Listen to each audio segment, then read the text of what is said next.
Coming up on this episode, we're back to preview more of the books coming out this month, plus we've got reviews of some of our recent reads.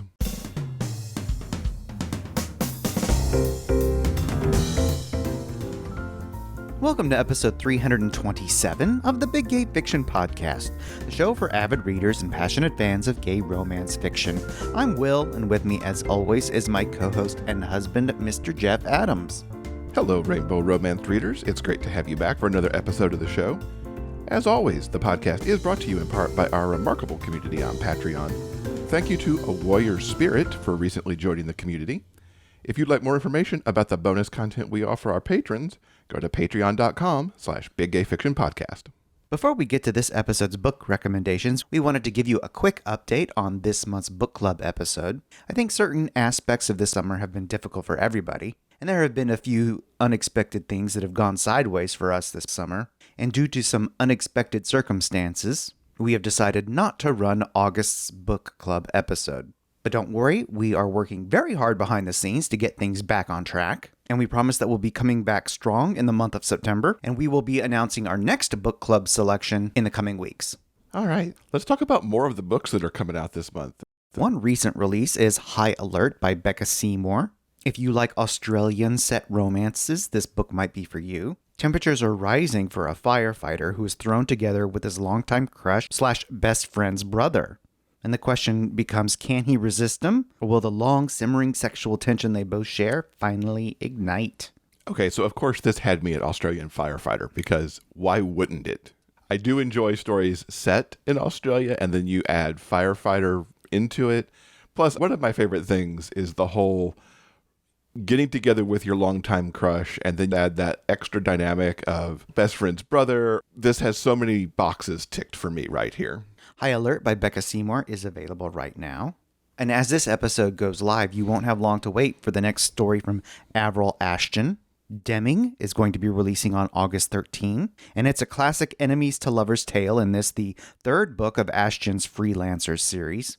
You see, when Hart finds himself in a bind, he calls on Deming, the one man who despises him the most.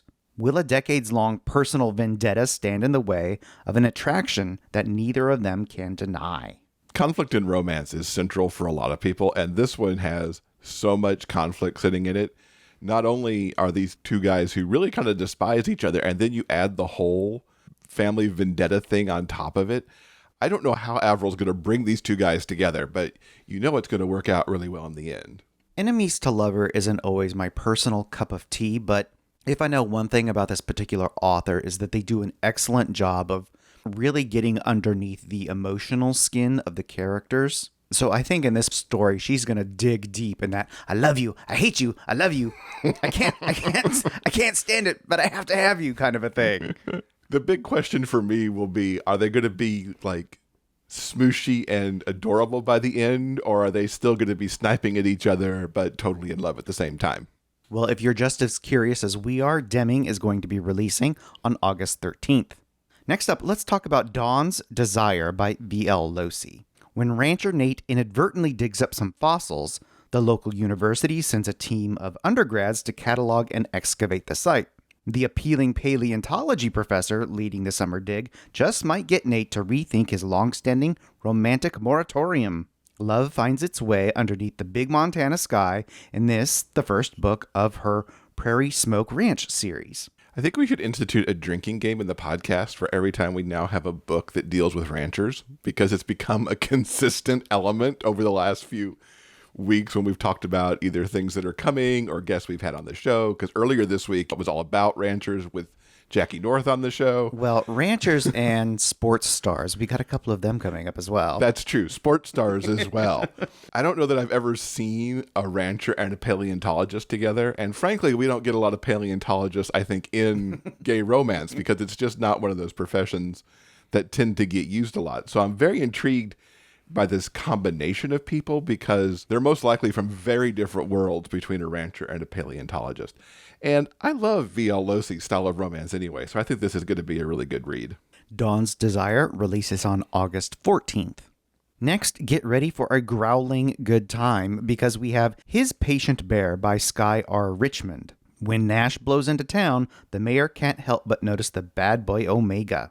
opposites irresistibly attract in the second book of the Impreg Shifter's Bears of Asheville series. Okay, first of all, I adore this title. It just says so much, and it seems so sweet, and yet this is an opposite attract story at the same time. So I think it's going to be a lot of fun with everything that's in play here. The title just had me kind of sold. I don't know. So if you're intrigued by the possibilities in this shifter's story, you don't have long to wait. His Patient Bear is going to be coming out on August 18th. Also coming out on the same day is Marco by L.A. Witt. Seriously, what's a guy to do when his best friend plans a lavish destination wedding, but his ex will be there as well? Well, the answer is obvious. You find a hot guy to accompany you and make him jealous, of course. But what happens when your feelings for your fake date start to feel more and more real? Hands down, this is one of my absolute favorite tropes, and I know L.A. Witt is not going to disappoint. She won't do me wrong. No. She's going to explore all the delicious complexities that this particular setup entails. If watching Hallmark movies has taught me anything at all, it's that bringing a fake date to a wedding is a sure way to end up in love with said fake date. And I agree with you. L.A. Witt is not going to make this smooth sailing either, and she's going to use that undoubtedly to amp up all the feels here. So it's going to be like a Hallmark movie on steroids. So I'm kind of eager for this book. And did you mention sports stars just a minute ago? I think you did. And here we are now. Yeah, it's about a bad boy hockey player who has definitely earned his reputation, who needs the PR help of a new sports agent in the fourth book of the Locker Room Love series. This particular installment is called Penalty Kill by Genevive Chamblee, and that's coming out on August 21st. It seems that our main character is a little bit confused. If his new client wants to rehab his image, then why is he fighting him every step of the way? And why is the bad boy so frustrating? And why does he find him so damn irresistible? That's the big question, isn't it? Always is. So, of course, I'm always down for more hockey romance, and I have not read hockey romance from this author, so I'm kind of interested to give this a try. There's an interesting trend that seems to be going on, particularly right now, where it's the hockey player and either somebody from the team's front office or somebody else who is connected to the team. Rachel Reed's book that came out earlier this month had the hockey player and the social media manager for the team. Here we've got a PR person. So it's interesting that you get that kind of workplace dynamic in the hockey romance without it necessarily being with somebody else who's in the sport. So I'm really intrigued by this book and to see just exactly how this hockey player gets his image rehabbed and falls in love all at the same time. And lastly, we want to let you know that the latest by EM Lindsey, All You Touch, is going to be releasing on August 24th. West is too busy keeping the doors of his family deli open and fighting with the building manager to even consider a relationship. So why can't he stop thinking about his sizzling one-night stand with Jake, a sexy guy with secrets who may or may not hold the key to all of his problems? West and Jake are not going to have an easy time in this book. There are so many secrets that have to get unpacked between these two that it's going to be one of those things that you just know they're going to end up like, okay, I can't deal with you because you didn't tell me X, Y, and Z or whatever that looks like. But I think getting them back together is going to be really delicious as they figure out how to work together to solve West's problem and grow stronger, of course, as a result. So if any of these titles have piqued your interest and you deem them TBR worthy, you'll find the complete list of upcoming books on our show notes page for this episode at biggayfictionpodcast.com. And if by chance you missed the books from earlier this month that were coming out that we recommended, you can drop back to episode 325 for even more great August reads.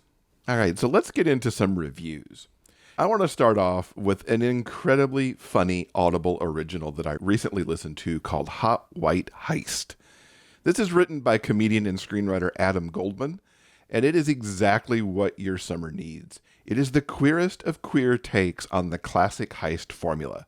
Imagine an all-queer Ocean's 11, albeit with a ridiculous target and a motley crew of people with absolutely no heist experience at all. Jude Fink, or Judy as he likes to be called, is trying to get by as a fortune teller to unsuspecting tourists in Central Park, when his aunt, who he hasn't seen in years, comes to him for help. Now, she's part of a lesbian compound, and she's come to Judy to help pull off a heist, to help fund the lesbians' move from Colorado to a private island all their own. And what do they need to steal? Sperm. Specifically, sperm from a secret government facility that's located under the Seattle Space Needle, where sperm from all manner of celebrities and notable individuals happens to be stored. We're talking people here like Barack Obama, Mark Zuckerberg, all sorts of people are in this place. Now, Judy is convinced to help because of the cut of the money that he's going to receive once the lesbians deliver the sperm to the Russian buyers. He's got to find the team to help him, too. And what a ragtag team it is. He picks a drag queen who happens to be brilliant with disguises, so that one makes total sense. He picks friends who happen to have a really awesome ride, which makes them ideal to be the drivers. Now, the only person they track down with some actual real-world skills in all this is a mysterious computer hacker who's going to help them deal with the small nuances of the briefcases that have the ever-changing passcode on them. Practicalities like that. Now, this 6-episode podcast breaks down into exactly the parts you'd expect to find in a heist. You've got the accepting of the mission, finding the team, doing the job, and then cleaning up the problem caused by the job going a little sideways. The laughs per minute here, or even per second in some cases, is super high with Adam Goldman's whip-smart script. It's clear that he knows heists, but he also knows how to make them wickedly funny. Now, sure, it starts with the over-the-top idea of stealing from a high-security sperm bank, but there are laughs large and small as the plan comes together and gets executed. One of the things I loved the most about this is how the team was selected and got talked into doing this crazy thing. Everybody was kind of like, Judy, really? Are we going to do this? Because we don't know how to do this. And he's like, yeah, come on, it'll be great. There's money. It's going to be awesome. It's like talking your friends into the thing that your friends should not be doing. And then there's the myriad of little things that kept going wrong and how the team would have to deal with the setback. I listened to this while I was out on several morning walks, and more than once I burst out laughing in the middle of our neighborhood because I could not believe what I was hearing. It was that insane. An incredible cast was assembled for this project, led by Saturday Night Live's Bowen Yang as Judy. Some of the other stellar talent here include Cynthia Nixon, Jane Lynch, Margaret Cho, Bianca Del Rio, MJ Rodriguez, John Cameron Mitchell, Cheyenne Jackson, Tony Kushner, and Peppermint. Was that enough people for you? Because that was a lot of people, and they all do such an amazing job here. Bowen Yang is incredible, keeping this insanity grounded and moving along nicely. The story is primarily told from Judy's point of view, and Bowen plays all of this so well, from the, you want me to do what?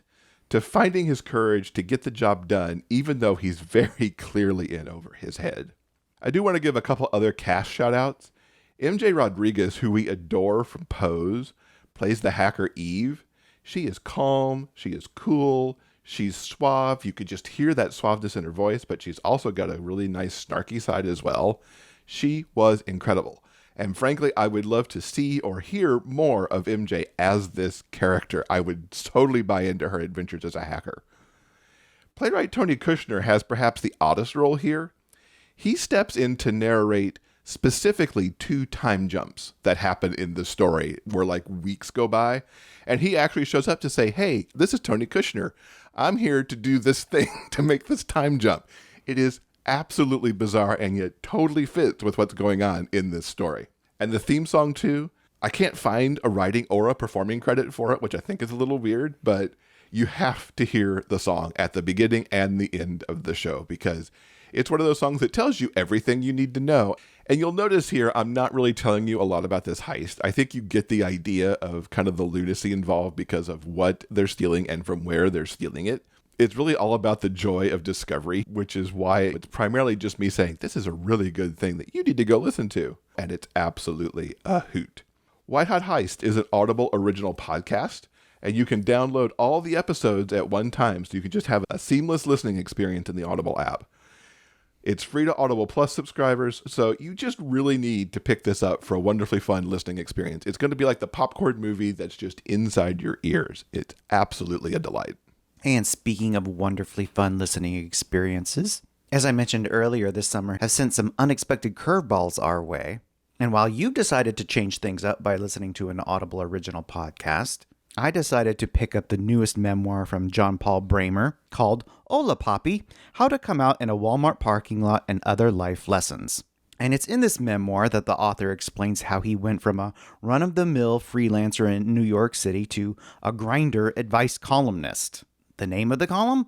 Hola Papi, of course. And each chapter in the book is a very personal essay, written in the guise of advice to a hypothetical reader in search of answers. And in the book, he explores the pain of facing your middle school demons and the existential crisis of communicating with your former bully through a hookup app. Also, how taking a job in a Mexican restaurant in an attempt to be more authentic led to a better understanding of how race works in America. He also explores the emotional complexities of having a straight boyfriend. This is where coming out in Walmart came into play. And how late-stage capitalism led him down the career path of recapping porn. He also takes a look at the sexism and homophobia that shaped his early self-image and led to what he calls his blandly masculine sense of fashion. There's a story about the time he saw the final performance of Natasha Pierre in The Great Comet of 1812, and came to the realization that we are all the same, the sum of our own joys and failures and neuroses. It is all delivered in a dry, self-aware way that I really enjoyed.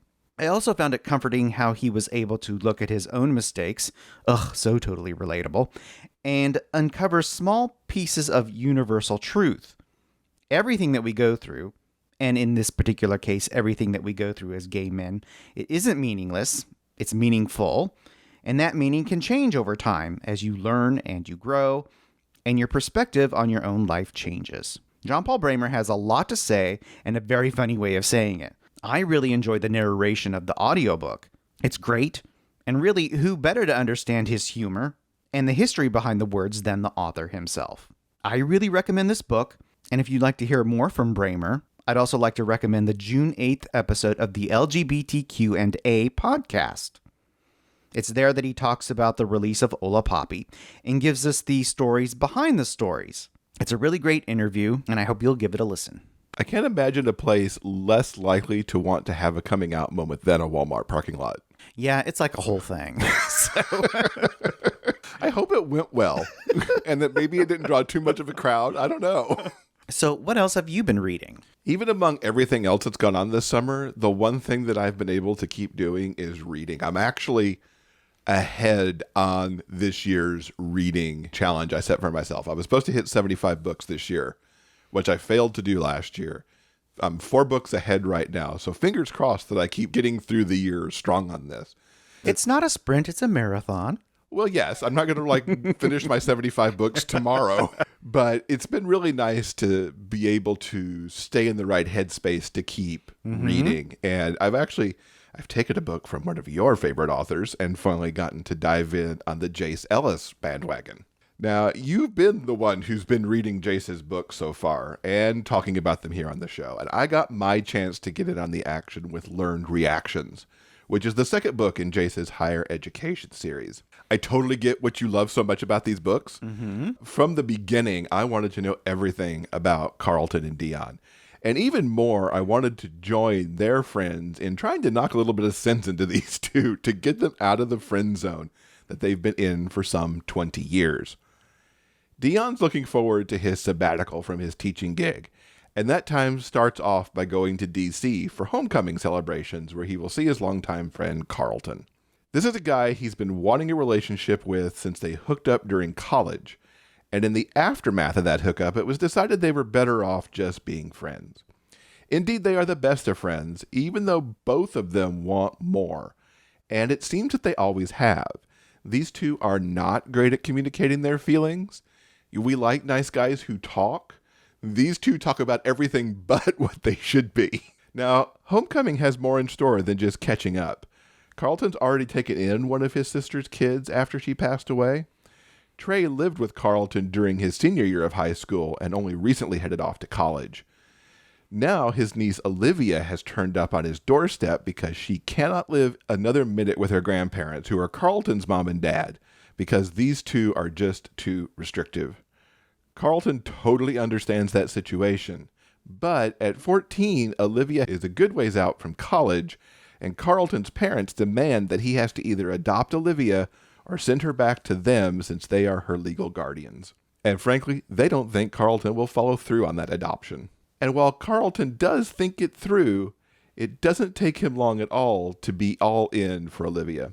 He understands why she wants this, and he also finds out how highly Trey actually spoke of the time that he lived with him. Now, Dion's staying with Carlton as all of this unfolds, and he's happy to give up his space in the guest room for the couch so that Olivia can have her own space. He's also happy to help her get settled. It's all going so well, in fact, that when the social worker makes her first visit to the house to see if Carlton's fit to adopt Olivia, she assumes that Dion's at least the boyfriend, if not more. And you know what? Neither of the men correct her about this, and thus a fake relationship is born. Now, as I mentioned, I like nice guys who talk, and that these two talk about all of the stuff that's not the right thing. And I also said I'd be right there with their friends, trying to get them to bring their feelings out on the table. These two are both so hung up on not wanting to force the other one into something, or God forbid, even ask for something of the other. It can be really painful and frustrating to watch. However, Jayce knows exactly what she's doing. These two have a lot of baggage to sort through, not only about their years-long relationship, but also what they each think that family is supposed to look like, what their family's expectations are, and what they actually want. Living through the fake boyfriend scenarios only intensify their feelings, as does making sure they're doing what's best for Olivia. Where I would normally get annoyed with characters dancing around each other like this, I really rooted for these guys to sort their shit out as they grew gently closer and they saw what life could look like together and raising a family. Jayce brings forward a lot of family dynamics that I enjoyed too. Carlton's parents are frankly terrible, and I've mentioned this before on this show. I don't know what it is about the books that I'm reading where there is always at least one set of parents who are just really the worst. They've got these rigid expectations that are just not necessary and actually damaging to those around them. I'm glad Carlton rose to the occasion to give his niece and nephew a better environment. Now, Dion's parents have a different set of issues. They clearly want what's best for Dion and for him to be happy.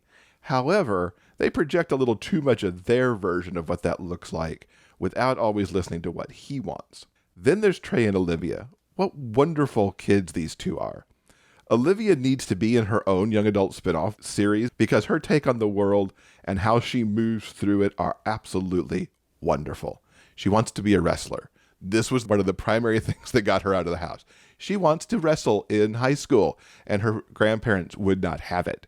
Her story is just a really wonderful kind of B story in this, outside of just getting her adopted. And Trey is also clearly a great big brother to her. Further extending out to Carlton's friends, I loved how they helped with the changing family situation and with getting these two friends firmly and finally together. I'm so glad I finally read a Jayce Ellis book, and I definitely look forward to reading more. You and I might be fighting for these more and more in our TBR list when they come up. And if you want to know more about Jayce and her books, you should check out the interview with her back in episode 266, where we discussed Learned Behaviors, which was the first book in this higher learning series. And now I've got one more book, and I'm happy to say that I have finally righted one of the more significant wrongs in my reading. Despite being out for nearly 10 years, I've only just now read Aristotle and Dante Discover the Secrets of the Universe by Benjamin Alire Sáenz. With the sequel, Aristotle and Dante Dive into the Waters of the World, coming this fall, it was high time I checked out Ari and Dante for myself, and oh boy, did I get why this book is beloved by so many. While there is a romance that ever so slowly blooms, slower for one than the other, and we'll talk more about that, this book is really about friendship. How a friendship can grow, be tested, be a safe place, and so much more. I loved how that was the focus of the book, and I wish there were more books that captured friendship as well as Benjamin does here. So for the few of you out there who aren't familiar with Ari and Dante, here's a little bit about what this book's about. It's set in 1987, and Aristotle, or Ari for short, is the definition of angry young man. At 15, he struggles with his dysfunctional family. There's a much older brother who's in prison, and parents who simply won't talk about that, and a father who battles against demons from his time in the military. Ari's mom and dad aren't bad parents, but there are struggles all around. As summer break takes over, Ari gets himself out of the house and goes to the nearby pool. He doesn't know how to swim, but the pool's the place to be. Out of nowhere, Dante introduces himself to Ari and offers to teach him how to swim. Ari takes him up on it, and despite his best efforts at being gruff, The seeds of a friendship are planted and there is no going back from here. Many times across this book that spans more than a year, Ari can't understand why Dante befriends him. They are opposites in so many ways. Ari often lives under clouds, while Dante is this bright, beaming ray of sunshine. Ari suspects the worst in people, and unfortunately, he's often not wrong about that suspicion, whereas Dante always looks for the best. Them being opposites also has some advantages, though, as they can often nudge each other out of the boxes that they live in. This is especially good and challenging for Ari. Benjamin crafts such a beautiful rise and fall to the friendship across the story. It's beautiful and messy and heartrending and scary and cringeworthy in equal measure. The bonds are strong between these two, and no matter what is done or said, they find their way to end up stronger for it, even if it might take some time to work through events. And oh boy, are there events here. Large, small, and life-changing. Times were vastly different in 1987 than they are now. These boys live in Texas, where it can still be a struggle to be out, and it hurt my heart what these two had to go through at times. Despite everything, though, Dante refuses to be anyone but who he is. That openness with all things that Dante shows to Ari helps break open the world for Ari. He begins to see things differently. He manages, although not without some difficulty, to talk frankly about things with his parents, about his brother, and in the long run with how he feels about Dante. It's a slow arrival to romantic love from a friendly, brotherly love for Ari, but it's there, and Benjamin gets us there in such a lovely, organic way. Let's talk about parents, too. Ari and Dante both have loving and supporting parents, even for the little bit of dysfunction that goes on Ari's side. For all of their difficulty, they are doing the absolute best they can. And it's not just Ari who benefits from knowing Dante. Ari's mom and dad get a lot from having Dante and his parents in their lives as much as Ari does. Dante's parents are just about the best you could want for a kid like Dante. And to be honest, I'd love to see a book about the friendship that dads formed in this book, because it also seemed to really help break Ari's dad out of the mindset he was in. And a quick note on the audiobook. Hamilton creator Lin-Manuel Miranda provides an incredible performance, nailing the many emotional nuances of this book. I had all the feels listening to this multiple times through the story. I'm so happy that I finally read Ari and Dante's story. If you're a holdout like I was, pick this book up and enjoy it, and get ready for the sequel that's coming in October. This episode's transcript has been brought to you by our community on Patreon. If you'd like to read our conversation and reviews for yourself, simply head on over to the show notes page for this episode at biggayfictionpodcast.com. And of course, also on the show notes page, we'll have links to everything that we've talked about in this episode. And among those links, you'll see which books are available for purchase on Libro.fm. Libro.fm is where you can pick up audiobooks and at the same time support a local bookstore of your choice. Listeners to the Big Gay Fiction Podcast have the opportunity to take advantage of a 2-month audiobook membership for the price of one. To get all the information about that and to sign up to Libro.fm, simply go to biggayfictionpodcast.com/LibroFM. That's LIBROFM. Ola Poppy was my latest listen on Libro.fm. Just so you know, we like to keep it real here on the Big Gay Fiction Podcast. Indeed, I also listen to Aristotle and Dante via Libro.fm. All right, everyone, I think that'll do it for this episode. Now, coming up on Monday in episode 328, author TJ Klune is going to be joining us to talk about his latest books. That's right. TJ is one of our most popular guests that appear on the show, and this time out, we're going to be talking about his YA superhero story Flashfire, which is the sequel to The Extraordinaries, and that came out just last month. And then we're also going to be looking forward to Under the Whispering Door, which comes out in mid-September. You're not going to want to miss this conversation. Thank you so much for listening. Until next time, everyone, please stay strong, be safe, and above all else, keep turning those pages and keep reading. Big Gay Fiction Podcast is part of the Frolic Podcast Network. Find more shows you'll love at frolic.media/podcasts. Production assistance by Tyson Greenan. Original theme music by Daryl Banner.